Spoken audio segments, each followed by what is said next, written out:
detecting a massive object emerging from hyperspace.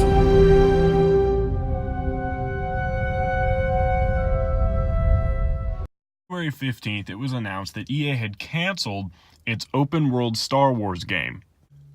Back in 2016, this game was announced.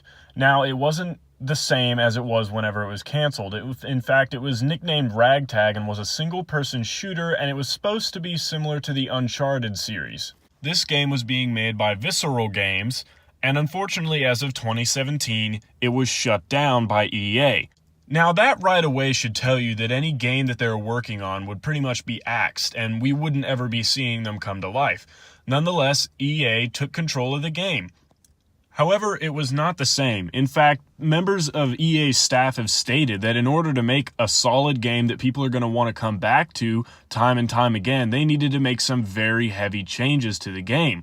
The game was even rebranded as Orca instead of Ragtag. Now keep in mind, this isn't the actual name of the game, but simply a nickname used during production. Now, regardless of whether or not EA owned the rights to this game, it had been postponed indefinitely, and it was unlikely that we were going to ever see this game on the shelves. Guys, this game was announced back in 2016. Just keep in mind, that was when all the DLCs for EA's first Battlefront had come out. Battlefront 2 wasn't even out.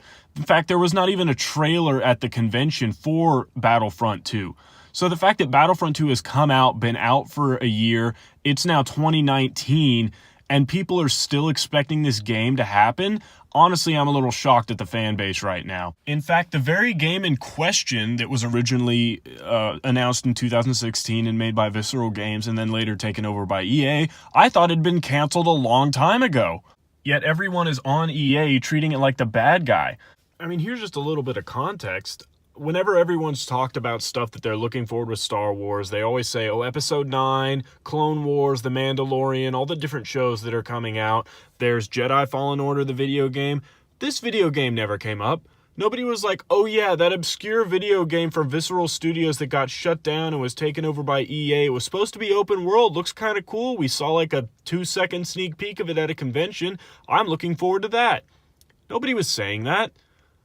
Honestly, I think everyone forgot about this game until the news that it was canceled. It didn't even have a real name. So the fact that everybody is suddenly now a huge fan of this game and is suddenly super mad at EA for canceling a game that I think pretty much everyone had forgotten about seems just a little bit ridiculous.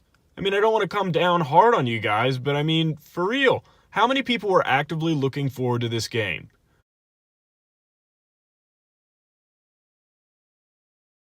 I understand that a lot of Star Wars fans have been disappointed with EA, both in their game quality and the quantity of games, seeing as Jedi Fallen Order will only be the third game that they've had since 2015. But honestly, guys, if you genuinely thought that a game that was announced in 2016 had its studio shut down in 2017 and then postponed indefinitely was going to actually get finished and that end product actually be a satisfactory video game that everyone would enjoy, I think you're reaching a little bit far. That's just not going to happen. I certainly empathize with everyone who wanted this game to happen. If you've been looking forward to it since 2016, I get it. I was excited. I thought it had been canceled a long time ago. That's just my bad for not being up to date on the information. But guys, what would EA do? We all know from Battlefront 2 that EA values their money. So I don't think that they would just not make a game if they thought that game could make money. Thanks for watching, and as always, I'll see you guys next time.